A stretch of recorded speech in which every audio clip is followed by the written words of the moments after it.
Cut down day is around the corner, which means it's time to take another look at our 53-man roster. Welcome to the Locked On Vikings podcast.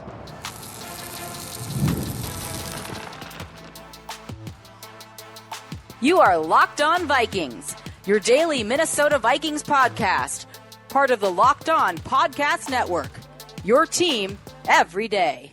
Hello, everybody, and welcome to the Locked On Vikings podcast, where we're always trying to learn something new. It's part of the Locked On Podcast Network, your team every day. And thank you so much for making Locked On Vikings your first listen of the day, each and every day. I appreciate you all so very much. And thank you so much to everybody who is new here, coming in for the first time. I appreciate you all as well. You can find the show wherever you find your favorite podcast. Just search out Locked On Vikings wherever you listen to your favorite shows, whether it is SiriusXM, where you can listen to this weekend's preseason contest with the Philadelphia Eagles, as well as all Locked On shows. Just search them out. You can also search this show out on YouTube or Amazon Fire and Roku if you download the Locked On Minnesota Sports app. Today's episode is brought to you by Gametime. Download the Gametime app, create an account, and use code LOCKEDONNFL for $20 off your first purchase. Terms apply. Today on the show, it's time to revisit the 53-man roster. As this preseason comes to a close, cutdown day will be upon us. And on cutdown day, that also is, maybe trade away day too.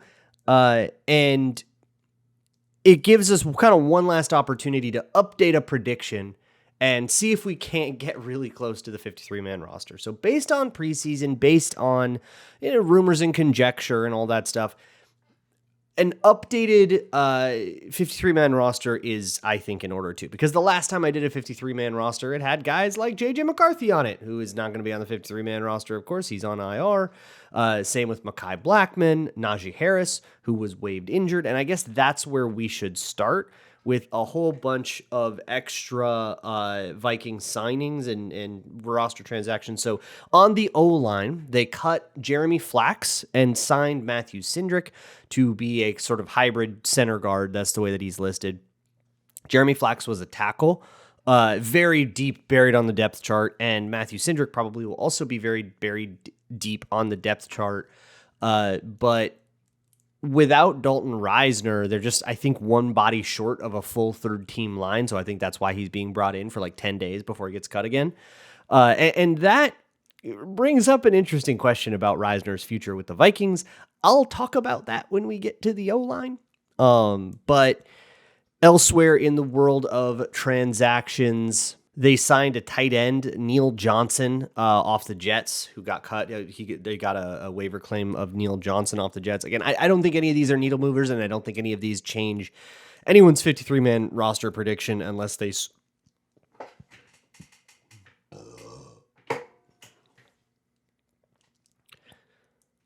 Anyone's 53-man roster prediction unless they super blow up the Eagles game. But that means that we can go to our 53-man roster. So here is the deal. As I've done the 53-man roster of players that I feel reasonably confident will make the team, I ended up at 51. So I'm going to do that 51, and then I've got a few kind of maybe players that I've set off to the side, and at the end we're going to pick a few. But we'll go through the positions first. So first off, on offense, quarterback, of course, Sam Darnold and Nick Mullins are locks to make the roster. Haven't put Jaren Hall necessarily on the roster. So here's the thing. Because you can dress an emergency third QB from the practice squad, I believe every week now, you don't need to spend a roster spot on Jaren Hall to have him available as the emergency third QB throughout the season, unless somebody else gets hurt. So you don't necessarily need to have him on the 53. And I don't think that you're super worried about him getting poached off of waivers. I think you could stash him off the practice squad, but it's not like he's had a bad preseason. So I'm sort of very maybe with him. He's one of the guys I've put in the maybe pile, and maybe we throw him in as the 52nd or 53rd player. But for now, I've got Sam Darnold and Nick Mullins. The running back position, I think it's pretty easy. Aaron Jones, Ty Chandler, Kene Nwangwu. Nwangwu has had an up and down preseason for sure. The Raiders game was rough in pass pro. I think coming back and having a couple of good reps against the Browns, as well as better runs than we're used to seeing from him. Plus, he's a kickoff returner. So I think him making the roster is pretty much a lock. I like the preseason that Myles Gaskin has had, but I don't know if it has been enough to upset the status quo. So for running backs, we've got our 4 in Aaron Jones, Ty Chandler, Kenny Nwangwu, and of course, CJ Ham also counts there. Wide receiver. So the easy ones are Jefferson, Addison, Jalen Naylor blowing it up, right? Brandon Powell, Tristan Jackson. I think those are the easy 5. Tristan Jackson has absolutely earned his spot, in my opinion. That is not, I like agonized over that at the beginning of this of the preseason, where I was like, well, Tristan Jackson, maybe it's his time as the 6th guy. I think he's not only ascended above Trent Sherfield to be the 5th guy, I think he's done so comfortably enough where he can be like a roster lock. But this Trent Sherfield guy, what do we do with him? So he actually spoke to reporters a little bit after practice in like a press scrum on Wednesday, and he said, I've done enough and I'm not worried on cutdown day, which is like, okay, them's fighting words, dude. Like, you had a prominent preseason drop and you caught a busted coverage touchdown, and that's kind of the extent of what you've done. So like, all right, buddy. I'm not sure what to do with him. I put him in the maybe pile.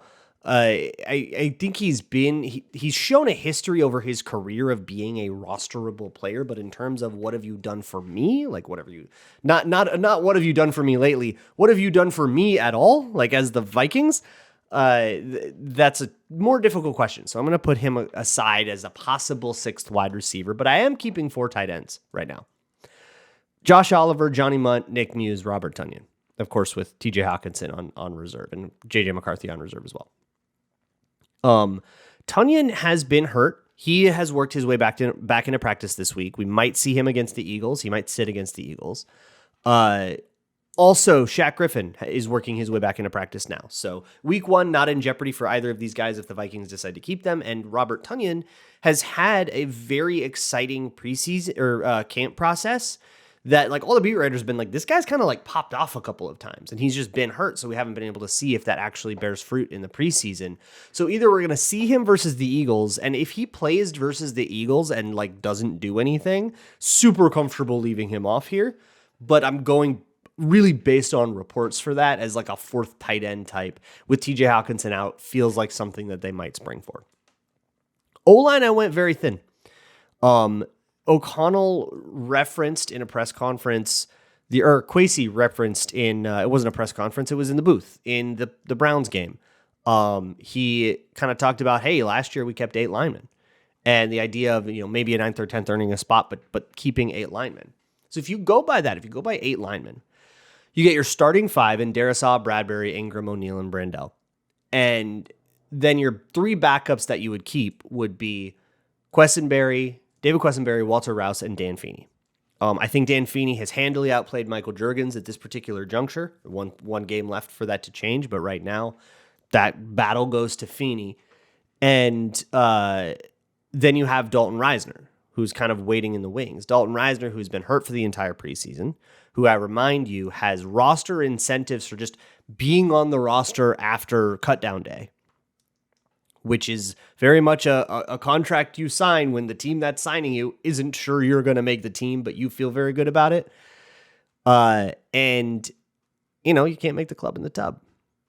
Also, signing this random kind of interior lineman, it doesn't tell me that they're done with Reisner, but it does kind of tell me that they don't feel like they're going to get snaps out of Reisner this week, which could be for 2 reasons. He's either still hurt or he's such a lock to make the roster that they don't need to see him.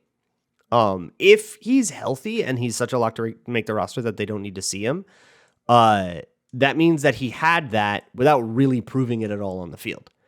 And the contract that they gave him tells us that that's not really the way that they feel about him. So we're talking about a guy that came in on the roster bubble, whether you like it or not, came in on the roster bubble as evidenced by the Vikings' actions contract-wise, and then didn't play in the whole preseason probably. It's really tough for me to put that guy on the team, man. I like Reisner, and I mean, I don't think he's an unrosterable player. I don't think he's a player that gets cut. But it's really hard to not play the entire preseason and then make the team unless you already were kind of given that luxury, via your contract. If he was making $7 million fully guaranteed, we wouldn't be having this conversation. So I've kind of tossed him in the maybe pile as well. and we'll move on. But I feel very comfortable considering that Kwesi's talked about having 8 linemen, and 8 makes a lot of sense as long as you're okay with parting with Reisner. Like a clear picture of their intentions is starting to come out. So I'm kind of going on that prediction-wise. Next up, we'll do the defense, and then we'll kind of agonize over all these maybe pile guys that'll continue on here on Locked On Vikings. Today's episode of Locked On Vikings is brought to you by Gametime, the best place to find last-minute tickets anywhere you want to find them. I live in LA. I've been looking for some games to go to. A couple of close friends are actually Packers fans, so we were looking at Packers-Rams tickets you can get for under $300 on Gametime. And I don't think you can get even close to that anywhere else. If you want to go to Vikings-Rams Thursday Night Football, you can actually get nosebleed seats for under $100 for a primetime game on Gametime. And that's taken away all of the possible benefits you would get if you waited last minute for those tickets. You could save up to 60% waiting last minute for Gametime tickets. And it's not just about getting them cheap. You get a lot of security with Gametime. You get their Gametime guarantee, where if you find the same section and row somewhere else for a lower price, Gametime will credit you 110% of the difference. You also get all-in pricing, so you know exactly what you're paying up front. All of the fees are included in the upfront listed price, so there's no funny business. What you see is what you get. And your purchase is covered with the most flexible customer service policy in the ticketing industry. So take the guesswork out of buying tickets with Gametime.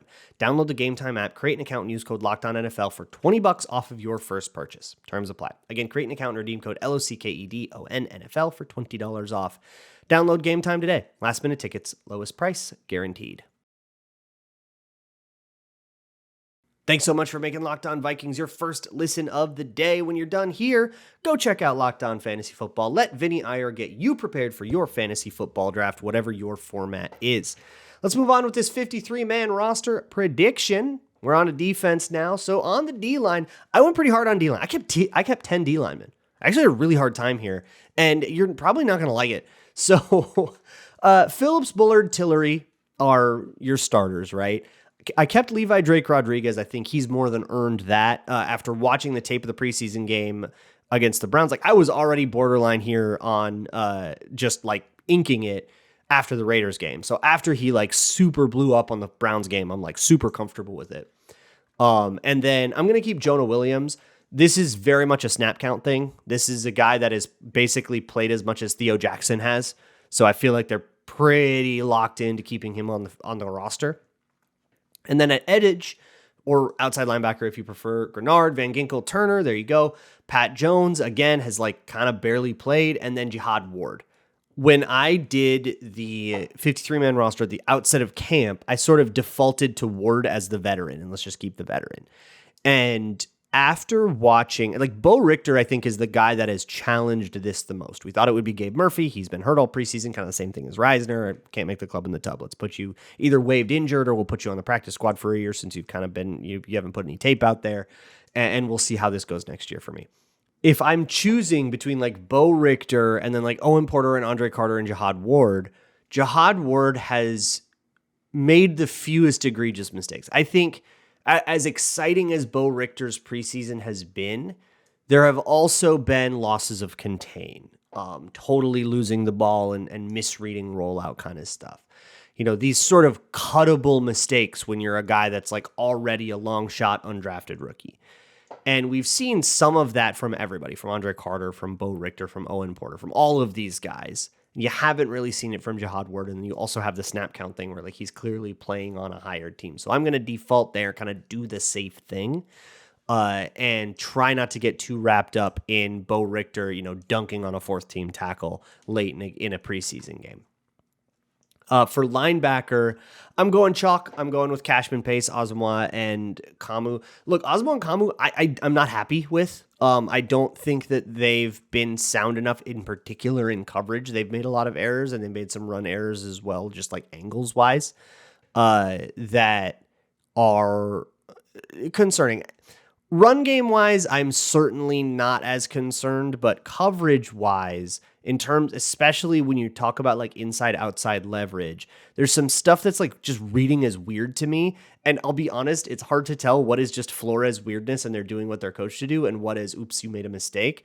So I'm going to temper that a lot. And also, Dallas Gant goes in this like Bo Richter place for me, where he's played well and had really cool flashes, but also has had some like, you kind of get cut over that kind of moments. So I don't think anybody's upset the status quo. If anything, they've kind of fought each other to a stalemate, and stalemates go to status quo. And status quo is Asamoah and Kamu Grugier-Hill. And also, not to mention, Grugier-Hill has a lot of special teams experience, and Asamoah has been the rotational guy for them in the past and has special teams impact of his own. Okay, now it's time to get to corner. Oh boy. So this group has changed a lot for me over the preseason, of course. And it has changed a lot generally over the preseason. We have a whole bunch of people that weren't here when last time I did this. So Byron Murphy, Shaq Griffin, Caleb Evans, I think those guys are your locks. Stephon Gilmore, he's new, he's a lock. Fabian Moreau has had a pretty good preseason in my opinion and has been playing very much with that second team. There's 5 corners for you. No more Booth, no more Blackman. So you get rid of that. I haven't seen anything from Nahshon Wright. I think he was just an admission that you're about to cut Booth. And then you have, I guess, the question that is mainly between Dwight McGlothern and like keeping 5. I think McGlothern has played well, and I'm going to do that. The other thing that's worth noting is Najee Thompson, who I had penciled in this group basically the entire time, has now been waived injured. Waived injured, you have to understand, is not the same as fully waived, like, say, Jeremy Flax was to sign Matthew Cindric. Najee Thompson waived injured is, I think it's because they were high on Neil Johnson and thought that was an interesting waiver claim, and that Najee Thompson's injury, it's a knee problem, and that the recovery from that is not going to make him very available this season. So they shut him down for the season. Waived injured means that assuming he clears waivers, now 31 other teams get a chance to bring him on and roster him. And assuming they don't choose to do that, he will revert to IR. I believe his season will be over because this happened before cutdown day. I think it still works that way with waived injured. And he will essentially become an IR player. That's the second year of his undrafted contract, and he remains under contract for another year next year. So I believe he's still on the team next year unless someone waiver claims him. But it's also hard to waiver claim a guy that's waived injured. Part of the reason this mechanism exists is to stop teams like the Vikings, who actually abused this really hard back in the day before it existed. But part of the reason that this system is the way it is so that you can't turn a bruise into a waived injured and say, hey, you developmental player who's actually good enough to play, but we don't want to pay you yet. That little ankle soreness you complained about, we're actually going to put you on IR over it and say that it's actually so bad we're ending your season and you're not really going to get paid that much. And, we're going to bring you back next year as a Devy player when, a couple of these veterans that are starting in front of you are out. That's like a really scummy way to do it, and teams would do that all the time. And so you can't do that anymore. If you aren't so hurt that you can't play, everybody gets a shot at you. And so other teams can say, well, if you're not going to take him, I'm going to take him, right? That's the reason that this is the way it is. So he will have to clear waivers, and assuming that he does so, which I expect him to, because he seems legitimately hurt, and that this isn't like a trumped up injury situation, then he'll go to IR and we'll see in 2025. And then at safety, again, oh boy, Harry Bynum, Metellus, Theo Jackson, there's your locks. And then you've got this thing with Scene and Ward. So if you listen to yesterday's episode, after watching the Scene tape, the fact that he got 10 tackles and a sack and a pick didn't move me really at all. I mean, that shouldn't move you very much, just the box score stats for defenders, because tackles can come after really bad plays that you made. You can screw up a lot, give up a catch, and then get a tackle, right? So those shouldn't move you.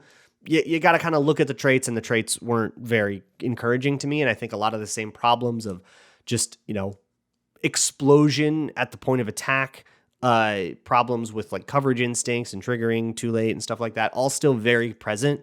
So I don't know if they're still going to roster him. The other thing is, what I hadn't seen is, no pun intended, is that Jay Ward was still playing some safety with like the third, fourth team. So they're still putting him in at safety below Bobby McCain, by the way, who's had a catastrophic camp. I cannot imagine them keeping Bobby McCain after this. If they did, then that was then like if they keep Bobby McCain, then they were never going to not keep Bobby McCain.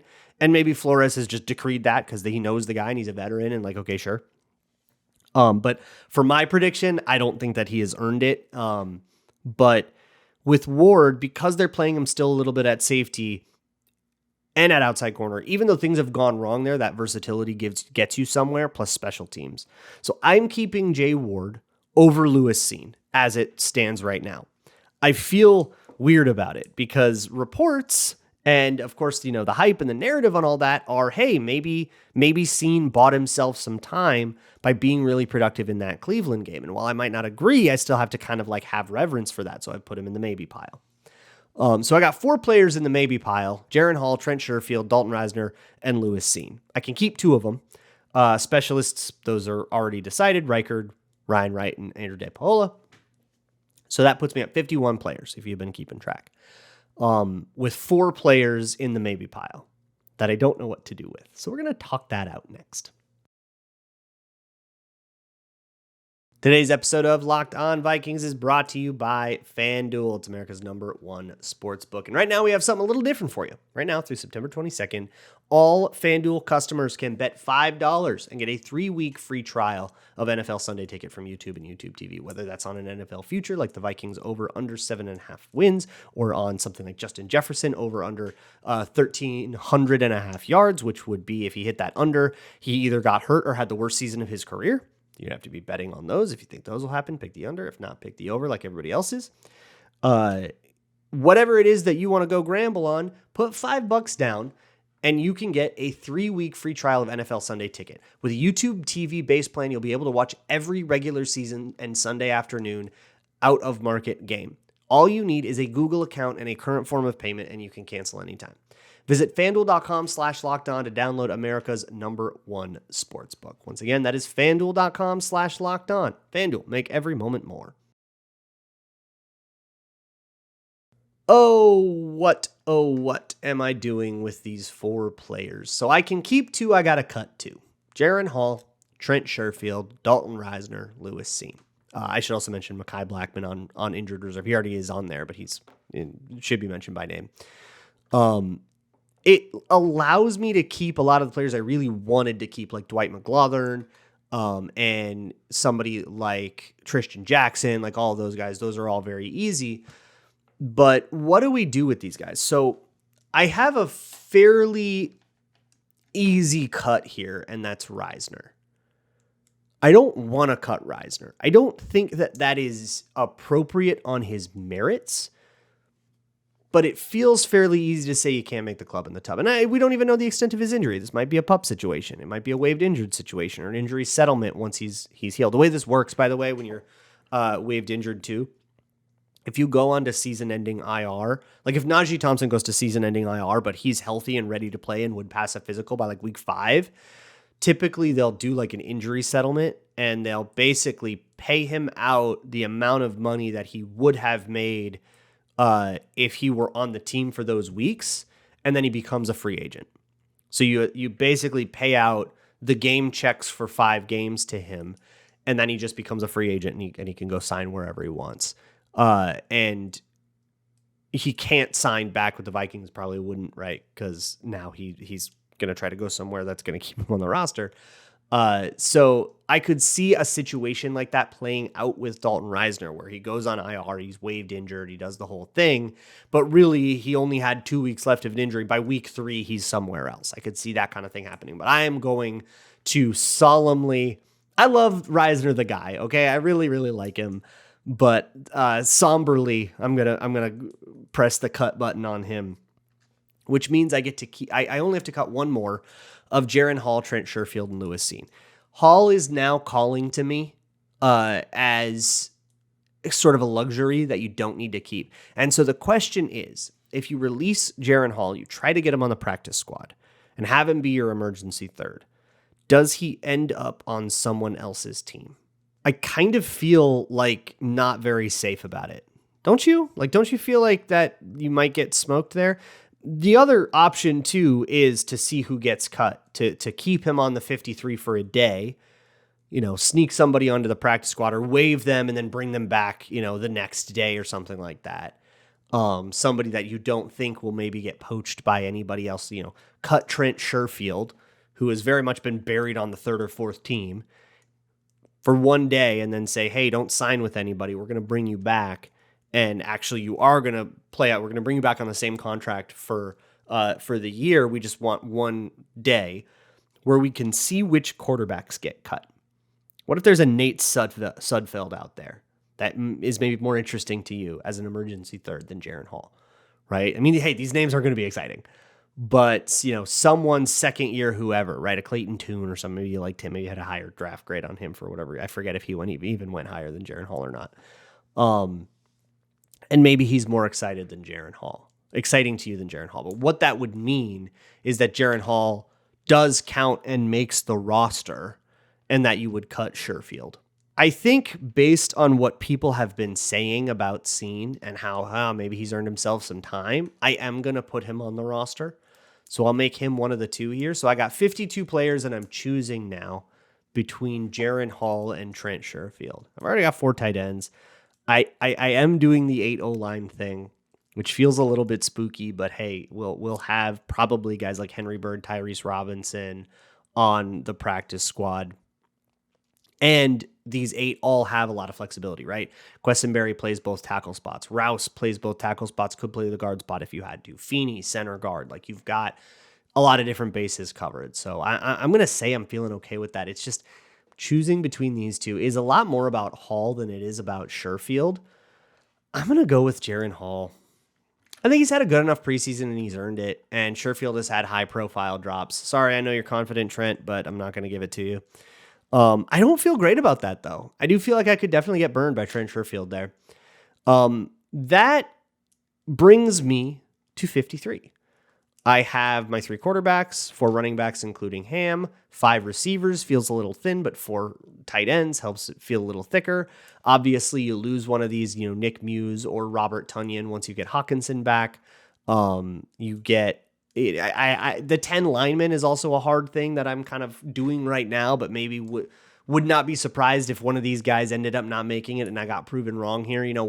No Jihad Ward. Maybe I'm overreacting to Levi Drake Rodriguez, although I really don't think I am.